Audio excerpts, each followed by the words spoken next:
Talking about live gigs, good idea this. I don't know whether you've ever been in that situation where there's an event on or there's a gig on and you thought, I want to go see that, but you didn't have anybody to go with. Do you go on your own or do you think, I'll leave it and I'll miss out? Well, there's a new initiative. It's called GigMate, and what it does, it matches people up to go to gigs together based on their music tastes and their interests. Rob March is the founder. Hi, Rob. Thanks for being with us. Hi, morning. How are you? Yeah, good, thanks. Have you ever found yourself in that position where you think, so-and-so is coming to town, I've got no one to go with? Is this where this idea come from? I have, yeah. It came out of lockdown, really. A couple of reasons. Obviously, with all the gigs stopping and no events happening, I love live performances. I've been lucky enough to work in live events. I work for the Arena. I worked for the City in the run-up to Capital of Culture, 2008. So live events has been a massive part of my life. And when they stopped, it was horrible. It felt like something had been taken away. And then you realise there's a lot of people in that situation that haven't necessarily got a friendship group or haven't got... People have different tastes, don't they? Everyone's so different. They might not have someone to go with. But also, after lockdown, a lot of the gigs changed the dates over. So they moved things to next year and then people couldn't go. And a couple of times missed out because, to be honest, I didn't want to go on my own, but I just couldn't find anyone to take the spare ticket. And that's the idea behind this then, isn't it? You know, that you've both got the same interest. It's going to be a band or, an artist or an event. You think, okay, well, there's somebody else like-minded. I'm going to go along with them, or there's a spare ticket. So it's a way of getting together to do this. What about the checks, if you like? Because you don't know who you're connecting up with, really. It could be absolutely anybody. It might be an axe-wielding maniac. You just don't know, do you? But you know what I'm getting at with that. I do. And that's a really, really valid point. And that's something that's come out of research that I've done and speaking to people. And it's kind of just giving people the options for them to choose who they want to be matched up with. Whether that's the kind of the age group they're interested in, the gender. They might want to go in a bigger group. They might say, well, I'll tag along with 2 or 3 people and I can match them up like that. So they could meet up in the pub, 4 or 5 of them, and they can all go to the gig together. So it's not in any way a dating app. It certainly isn't. This is more about creating connections for people.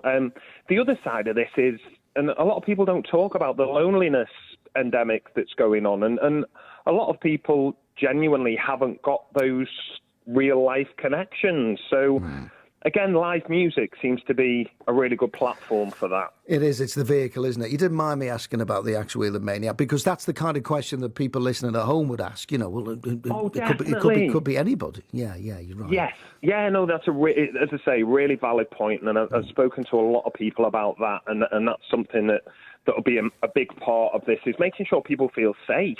Yeah. And they're happy to go along to these events. You mentioned the loneliness aspect of this as well. It's been a hot topic for some years now, and I think it was rammed home with the pandemic. And on the outside, there will be a lot of people who'll go, no, I'm fine. But once you close that door behind you at night or whatever, you could be desperately lonely at any age at all. Do you know, the more you look into it, it's scary, really. 9 million people say that they're lonely most or some of the time. But the biggest group is 16 to 25. So you wouldn't think that, would you? No, you wouldn't. Your teenagers, your young people, they're so connected digitally. I know from having teenagers myself, everything's on the phone, but they haven't got that face-to-face connection that's so important. In a way, it's a really good point you make, because I've got teenagers now as well. I've got one elder son who's been through all of that, kind of sitting in your room on Facebook for hours and hours and hours on end, and I'm thinking, as a dad, do you go in and do you go, everything all right, mate, one cup of tea or whatever, or do you kind of stay away?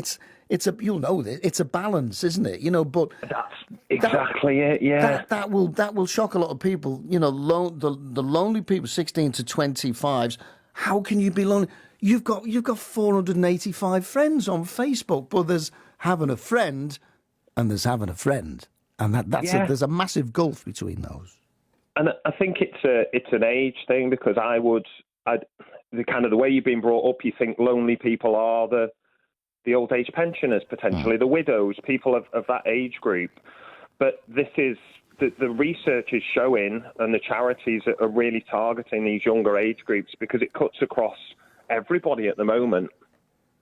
How does it work? Is it an app or is it web based? And if I saw somebody that was in town, and I thought I want to go and see that band up at the university, I want to go and see him, but I've got no one to go with. How does it work, Gigmate? Yeah, so there's two elements really. It will be website, because it might move on to an app, but to be honest with you, Tony, this is just me. I'm setting this up myself. So I'm going to use Liverpool as a test area. Obviously, Liverpool's heritage of music and just all that background and everything, and it's my home base. I can put the miles in, walking around, talking to people, and get that up and running. Good but idea. Basically, there'll be two sides to it. So you'll say, I'm a fan of country music and indie music and da-da-da.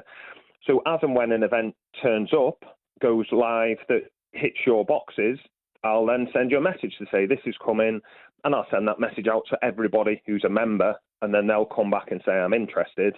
And then that then creates a list to match people up. But also, like you say, you might see a gig yourself. So part of this will be having a community and having a live forum where you could just jump on there and say, any other gig mates fancy going to this? So it doesn't necessarily, there's two elements to it. It will become, the community will manage itself to an extent. And I think, again, community is something that we've moved so far away from, that I think this could be a great opportunity to really bring people together. I think you might be right. Now, of course, Eurovision, you've worked on Capital Culture, you know how big these events can be, but Eurovision, I mean, this is huge, isn't it? Are you hoping to have it up and running by then? Because there will be lots of people who've travelled from far and wide, and they may have come to Liverpool on their own, and, they could hook up that way. Yeah, definitely. That's what I'm aiming for, is to get this out there. I mean, the website's live, the socials are live. I've got about 600 people have signed up for emails and for information already. But yeah, I really want to get it out there in Liverpool within the next kind of 4 to 6 weeks, so that it's bedded in for Eurovision. Because, I mean, I know I worked for the arena as well, so I know the arena's going to have 12,000 people in the M&S Bank Arena. Yeah. But there will be thousands of people visiting the city, not really knowing where to go, not really knowing what to do. And there'll be loads and loads of fringe events. It will be a mini capital of culture. It's the most important thing that's happened to the city since 2008. And I think I can help out. I think I can help out with those visitors that are coming in. So, yeah, it's not my music taste, to be honest, Tony, but I think it's a massive opportunity for the city. It's huge. Exactly. And well, it's eclectic, isn't it? And as you said before, if there's a country gig on, or if there's an indie gig on, or if there's an event of some kind, it covers all the bases. Just before I let you go, Rob, is there a cost in this? Because there's going to be a cost somewhere along the line for hosting it on a website or whatever. Will there be a subscription fee? How's that going to work? Have you not thought that one through yet? Yeah, that's something I'm really, really keen to run into this test in the city of getting some people through. But I'm working through the numbers at the moment, but I'm thinking it could be £2 a month, something like that. In that region, it's like half a cup of coffee a month could be enough to keep this going and to keep it, because it is a service, so it's quite intensive on time and effort. Sure. But also, once it gets up and running and we've got enough people through it, then it'll kind of help itself out. But that's what I'm thinking, like £20 a year could get someone signed up to this, and then they could have as many gigs, as many opportunities. And obviously, it extends outside of gigs. It could be going to match, it could be going shopping together. There's so many things that this could connect people up to make some real life, really strong, positive connections for them. Well, we'll keep an eye on it if we may. We'll get in touch with you later in the spring towards when Eurovision is going to start, and see how you're getting on with that. Good to talk to you, mate. Thank you for coming on. That'd be great. And if anyone's interested, it is just gigmate.uk, and they can sign up there. I'll send them a little email letting them know anything. And obviously, they can ask me any questions as well. This is a new thing that I'm doing, but it really needs to be. It's about the city. It's about community and creating like a safe place for all these people. Yeah. And you never know, you could have a friend for life after that, couldn't you? £2, not bad, is it? There you go. Well, that's it.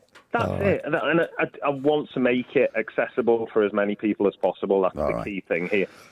You can get a full cup of coffee in the drive-through for £2, but it depends where you get it. So there you are. I'll leave Exactly. I'll leave that one with you, Rob. All the best to you, mate. Take care. Brilliant. Thank you. Cheers, Tony. Bye-bye. See you later. Bye-bye. Tony Snell. BBC